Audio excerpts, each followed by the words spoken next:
hindi na pwede. Ang ating pag-uusapan ay Acts 11. We will go out of the box. Magtatanghali na ang dapat gawin, kumain. Pero we will go out of the box. Hindi tayo kakain. Gawa ng naniniwala tayo that the Word of God is much important rather than yung ating pagkain at yan. Okay? Lagi naman tayo nakain eh. Okay. So, we will go out of the box, mga kapatid. Total, sabi naman, pwede naman ako. Maputi buho ko. Pangalawa, bishop ako.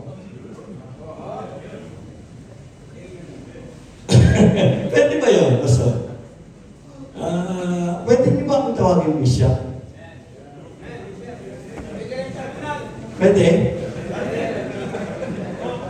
Kasi meron akong napansin sa ating mga Baptist group ngayon.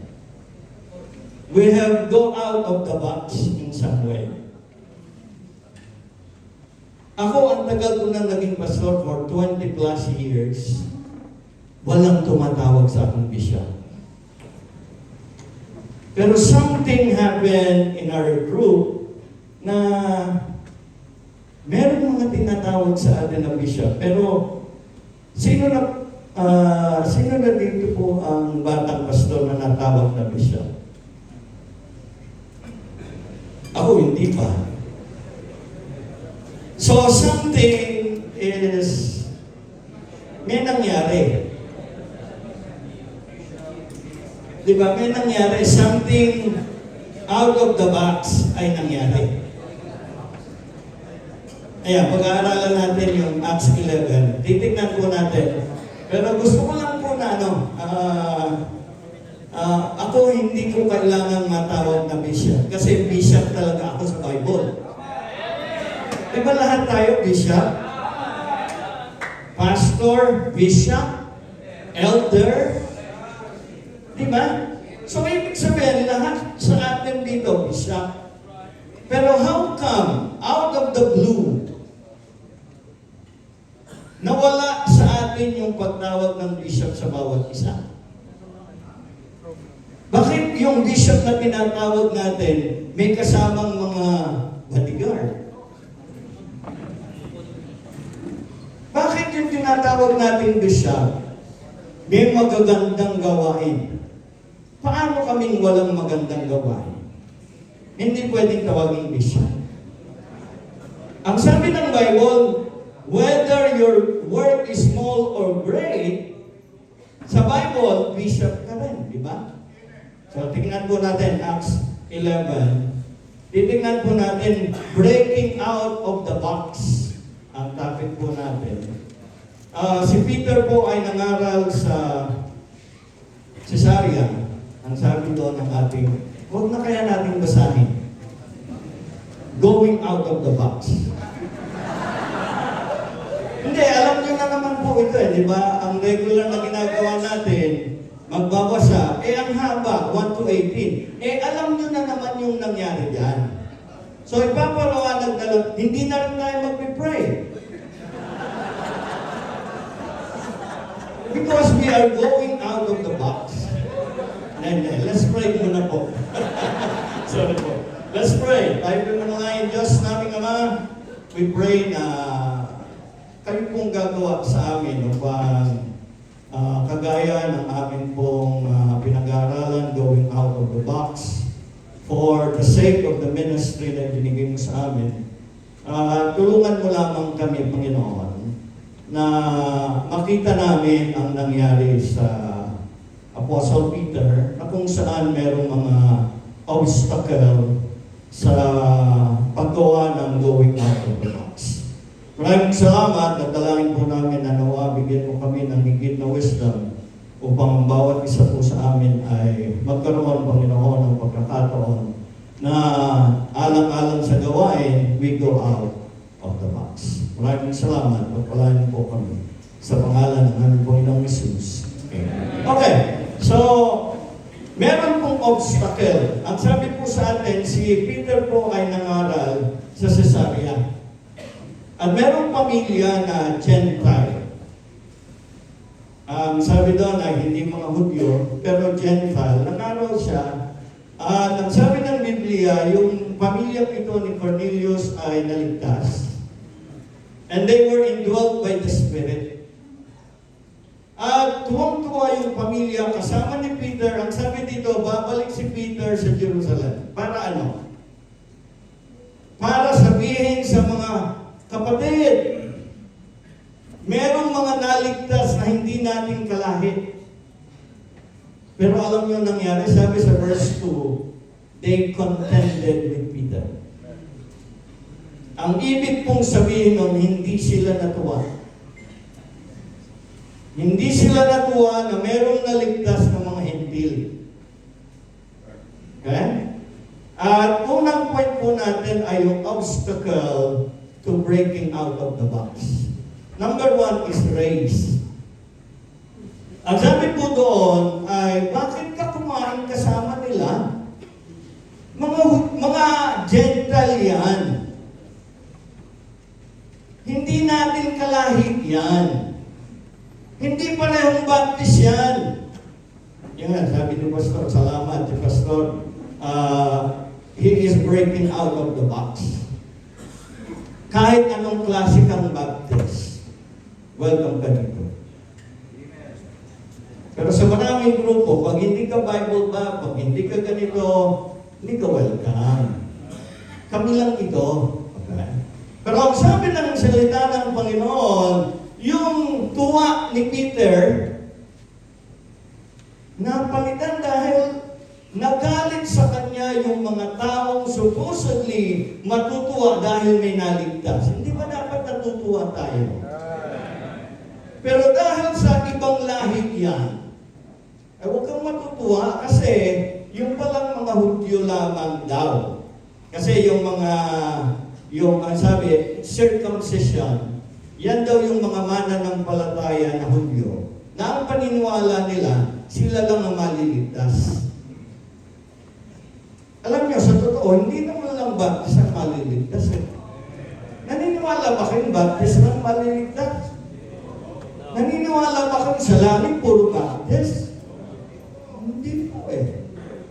So, ang sabi ng Biblia, they were contending with Peter because of their race. Hindi natin kalahi yan. Pangalawa po, yung social. Bakit nakikain ka? Marumi ang mga tao na yan eh. Uod ang kinakain yan. Tayo ang kinakain natin steak. Oh. Hindi po tama sa kanila na makikain sa ibang lahi. Pangatlo po, ang sabi po sa atin yung method. Ang sabi nila, bakit ganun ang ginawa mo? Wala namang pumupunta sa Gentiles na nangangaral eh. Sa Hudyo lang tayo. Yan. Isa po sa dahilan kaya ako naririto ay nagkaroon po ng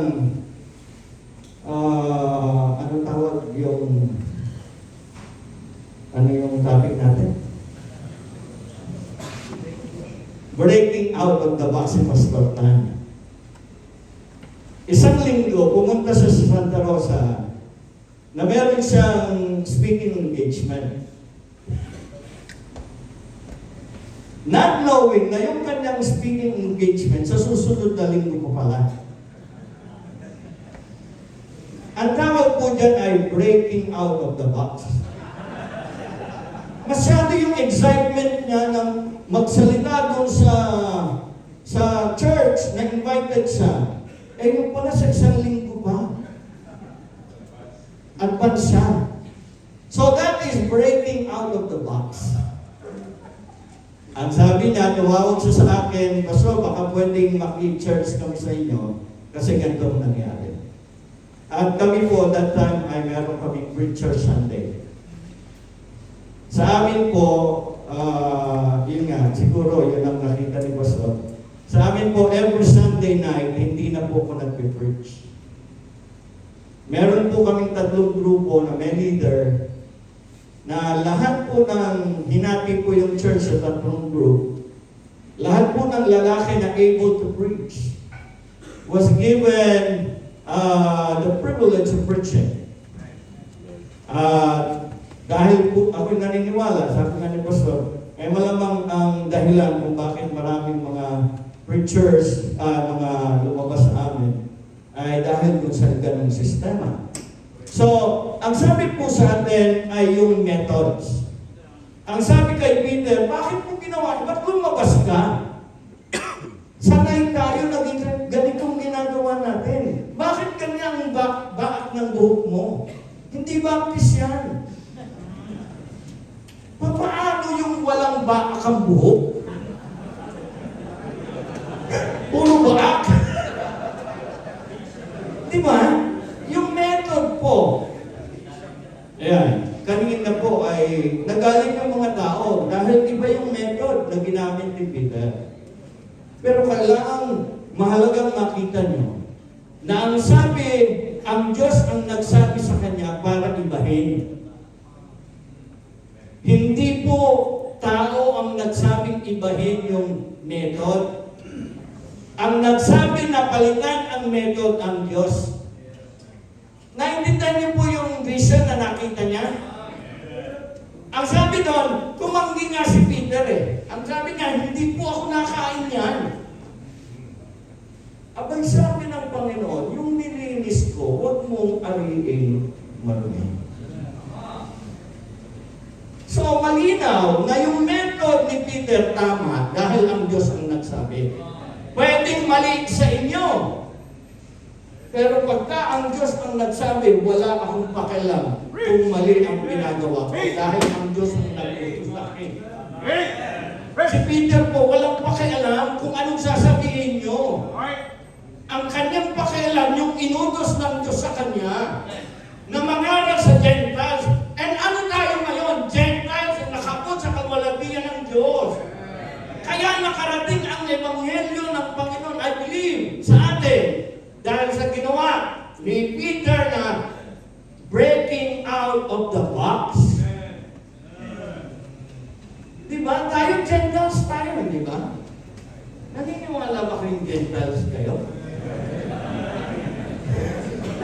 Dahil ang sabi, this is the seed plot na kung saan i-open ang gospel sa mga Hentil. At kayo, hanggang ngayon ay kumikilala sa Ebanghelyo ng ating Panginoon at ginagamit na ipangaral ang Ebanghelyo sa lahat ng kinapal. Why? Because of Peter getting out of the box. Kayo po ay dapat lumabas sa inyong mga lungga. Buhok lamang eh, pinagtatalunan natin. Paano ang kalbo? Hindi kawawa sila. Hindi pa. So, ang sabi po sa atin, method, okay? Make sure na yung method natin ginagawa, wala namang masama ang magbago ng method as long na alam natin, una-una may basehan sa Bible. Okay, pagka walang basehan, kung gagawin, yung bang... Wow! Kasi si Peter, hindi naman siya gumawa ng kanyang sariling method. Yun ang sinabi ng Diyos sa kanya. At sana naman, matuwa kayo sa result ng ginawa ni Peter na going out of the box. Okay? Kaya ang sabi, yung method ay ikinagalit ng mga kapwa Baptist. Ay, hindi ba kapatid niya yung mga hindi naman ibang tao nagreklamo sa kanya.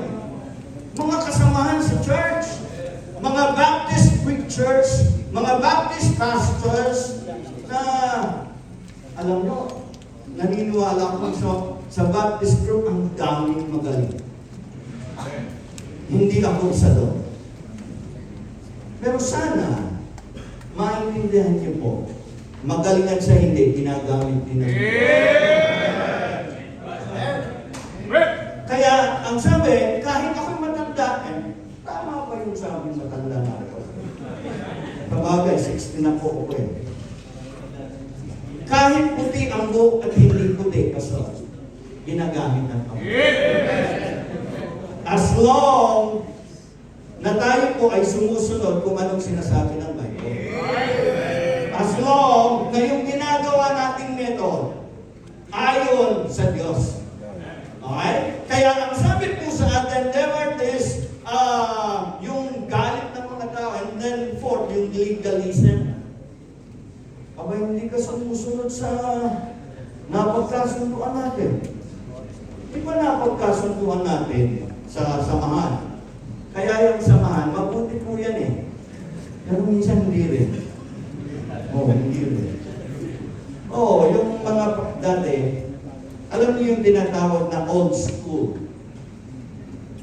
Pagka ikaw ay missionary ng pastor na matanda ito, pagka may kagalit siya, make sure nakagalit mo rin yan.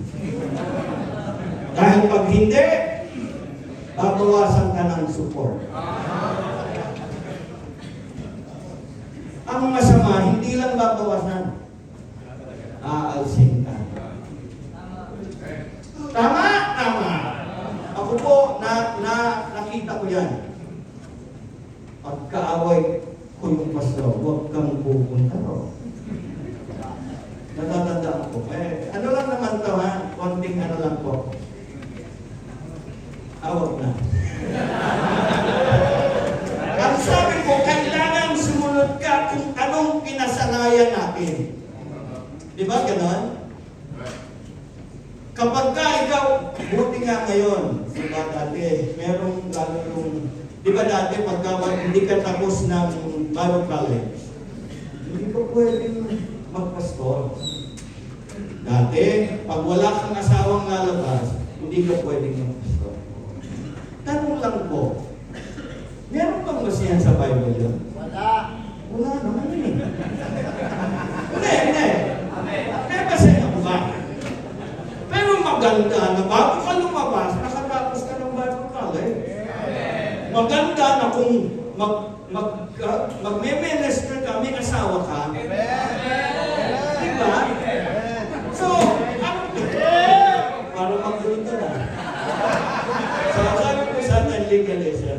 So, number one ay yung, ano tawag? Ano sabi ko?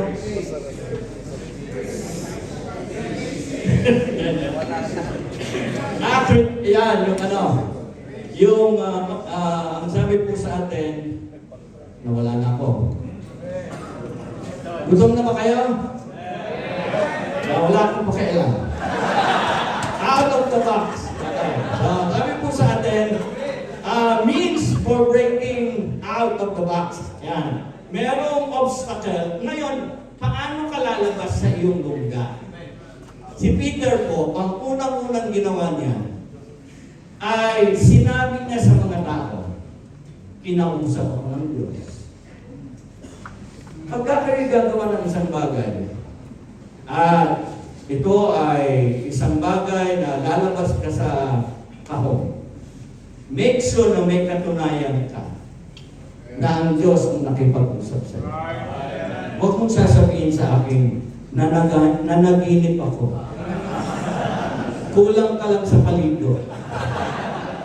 O kaya dahil wala kang almusal, nalipasan ka ng gutom kung ano ang sinasabi mo. Ang sabi po, yung means of breaking out the box, nagsimula yan nang kausapin si Pedro ng Diyos. Make sure, if we are to break out of the box, siguraduhin mong kinausap ka ng Diyos.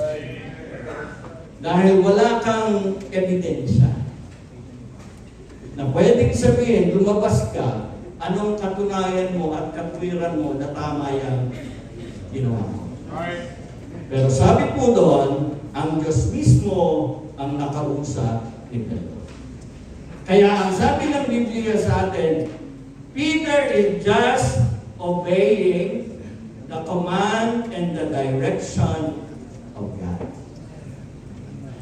If we are to break out of the box, make sure that you are doing them because God has given you the instruction. God has given you the command.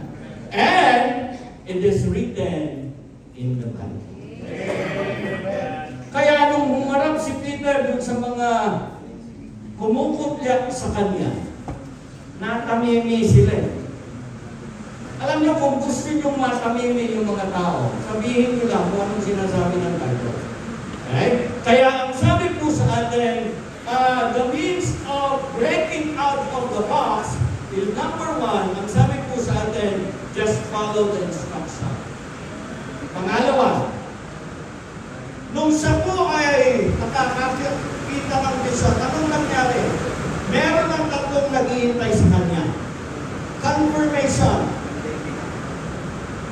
Na may mga taong kinausap din ng Diyos para yung method na ibinigay sa iyo ng Diyos kay mangyari.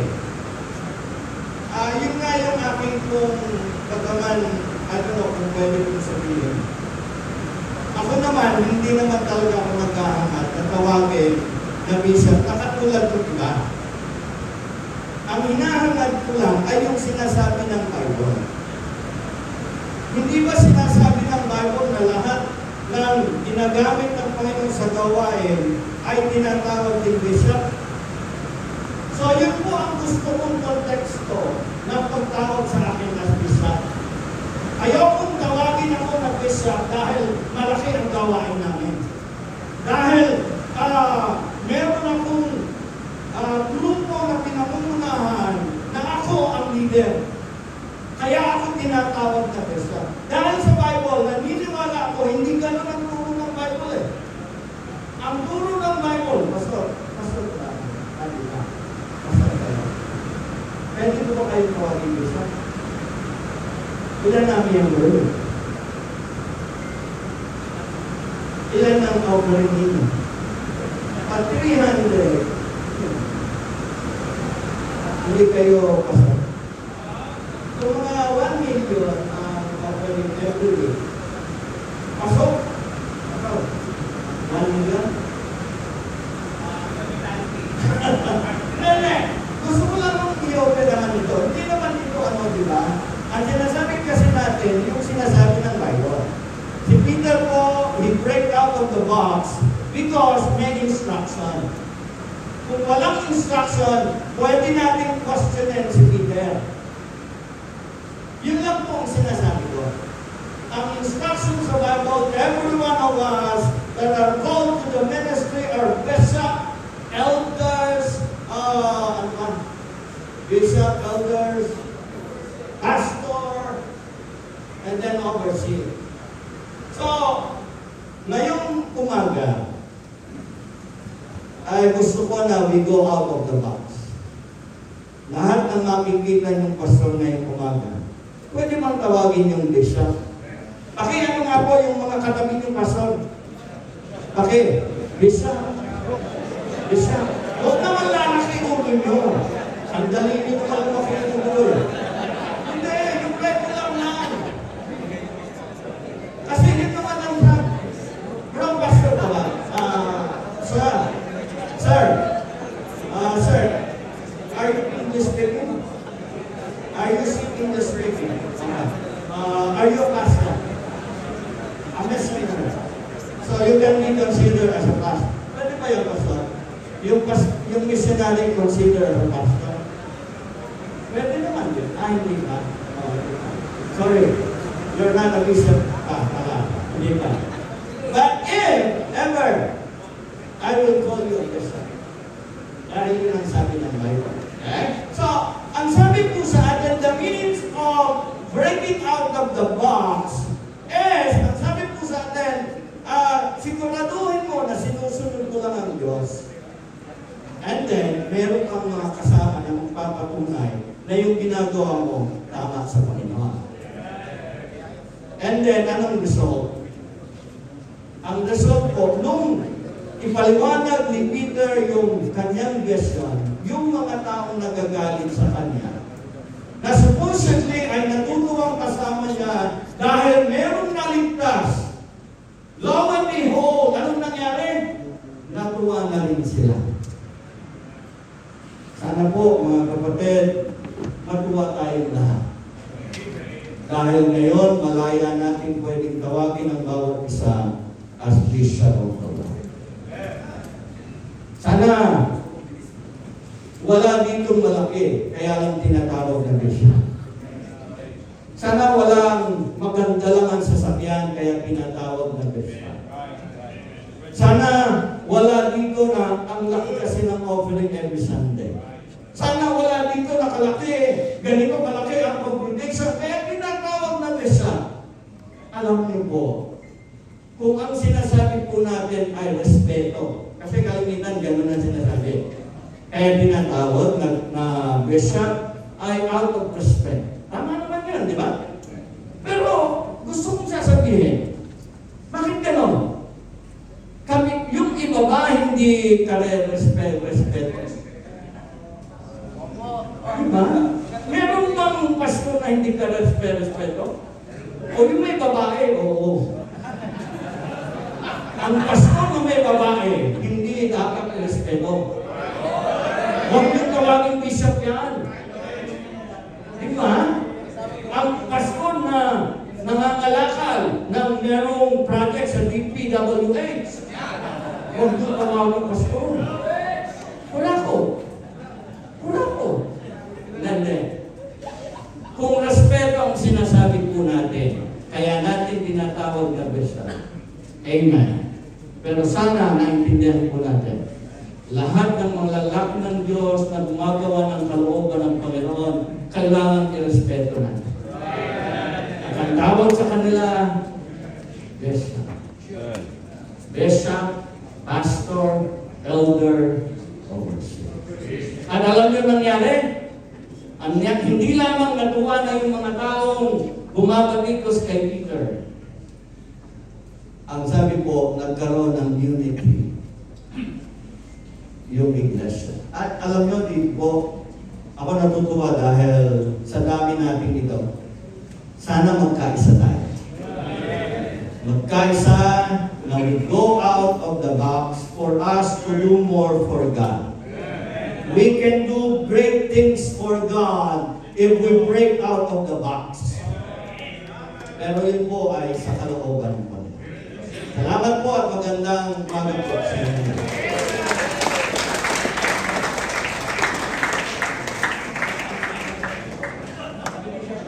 Thank you, Bishop.